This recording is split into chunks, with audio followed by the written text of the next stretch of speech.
tension is brewing between China and the U.S. over House Speaker Nancy Pelosi's potential visit to Taiwan. China has viewed the visit as a provocation, and the military says it would not sit idly by during that visit. If it goes ahead, it will be the first visit of the U.S. House Speaker since 1997.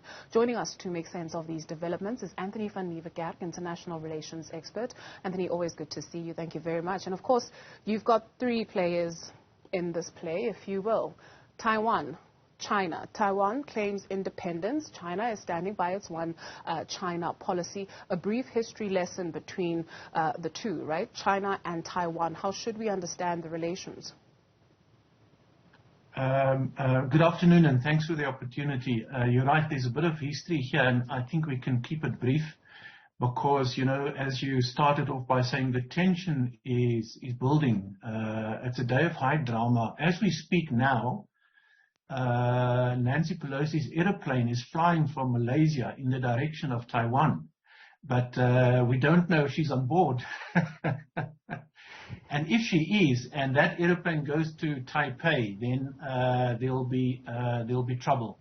So, and the reason for trouble is because at the end of the Second World War, Mao Zedong and his nationalists took over mainland China, or the government of mainland China, and they chased away Chiang Kai-shek and his followers into exile, so to speak, and they found themselves a home on Taiwan, an island right next to mainland China.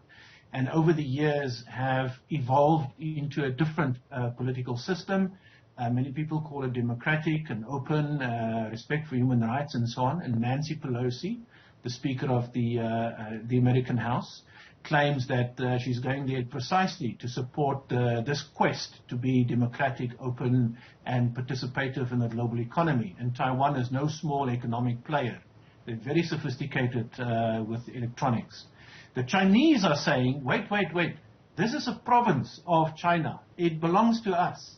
And we will reunify with Taiwan in the foreseeable future. We'll find a way to bring them closer, back home, so to speak, like we did with Hong Kong. And indeed, you know, technically one can argue that the Chinese are right.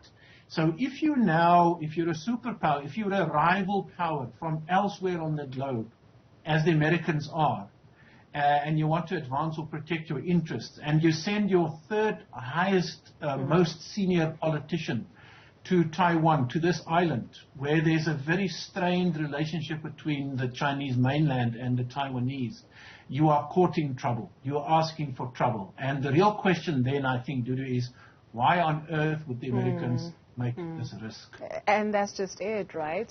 While we still reiterate, we do not know whether she's on that plane that is heading towards the direction of Taiwan. Joe Biden has made it clear, don't go. And here she has made the intention known. Why on earth? Yeah. I could venture, I mean, we speculate a little bit now because the Americans are coy, or they're holding back the real reason.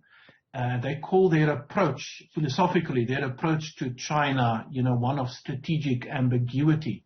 So you're always, there's always a guessing game. But we actually know, if you unpack, if you analyze this a little bit deeper, that like Trump, Biden has got a hawkish foreign policy position on China, a China strategy. There's no love lost, really, because apart from Russia and Putin, China and Xi Jinping is a threat to the interests of America.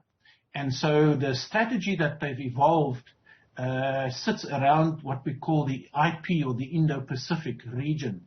So if you can imagine the Indian Ocean and the Pacific Ocean and the land the countries facing this big ocean mass, they are trying to bring together an alliance of like-minded states. And Nancy Pelosi, in fact, is on a visit to some of them. Think of Japan, South Korea, Malaysia, Singapore.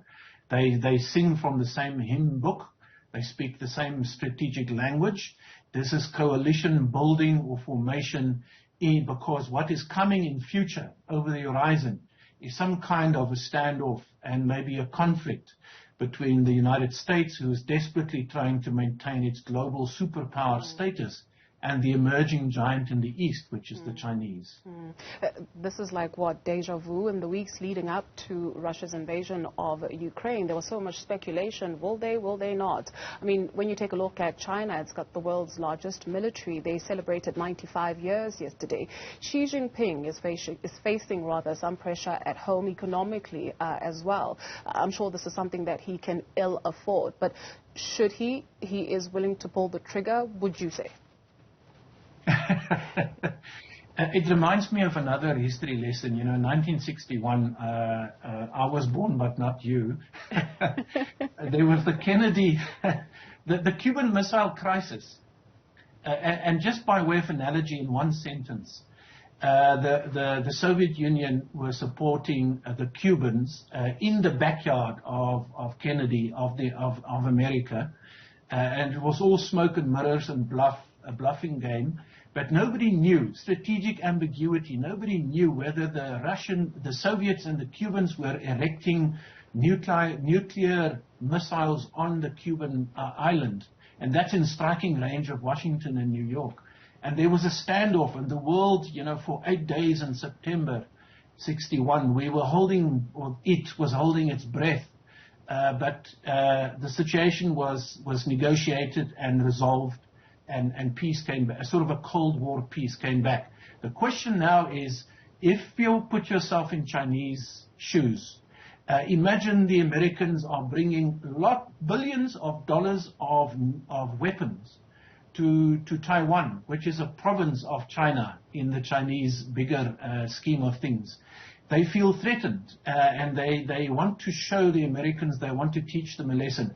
The question now, I think that's on the top of every analyst's list, is in what way will China respond to teach the Americans a lesson, to say, stay away from our backyard. This is not your place to exercise power and influence. This is our place, but without provoking an international economic. I see the financial markets are already impacted.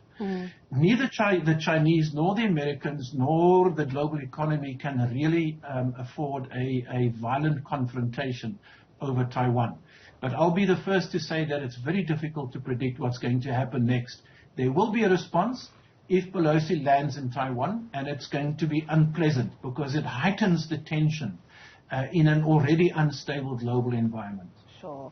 So it was then. We'll wait to see if it will be again. And by the way, the 60s apparently was a great era, Anthony.